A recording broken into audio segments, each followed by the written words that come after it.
This is the Lone Crater YouTube. We hope this video helps. You start by booting the machine from recovery media that matches how the system was installed. You need Windows install media for Windows repairs or a Linux Live USB for EFI tweaks. Once booted, identify the disk and layout so you don't write to the wrong volume. BIOS systems use MBR, UEFI uses an EFI partition. Make sure you have admin access and a backup. This prevents accidental data loss and ensures you restore the correct bootloader files rather than chasing the wrong device. Next, perform the core repair steps so the system boots cleanly.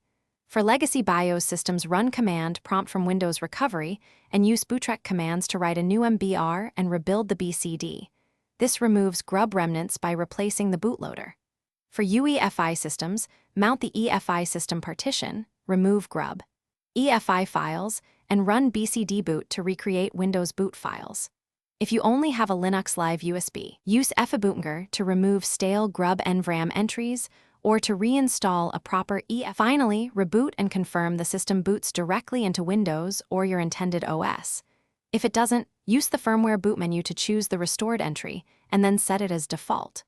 Once confirmed, clean up or repartition the old Linux space. If Grub Rescue still appears, that indicates a stale EFI entry or a corrupted BCD.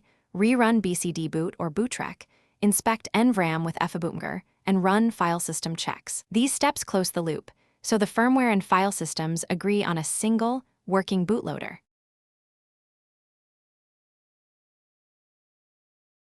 Thanks for watching.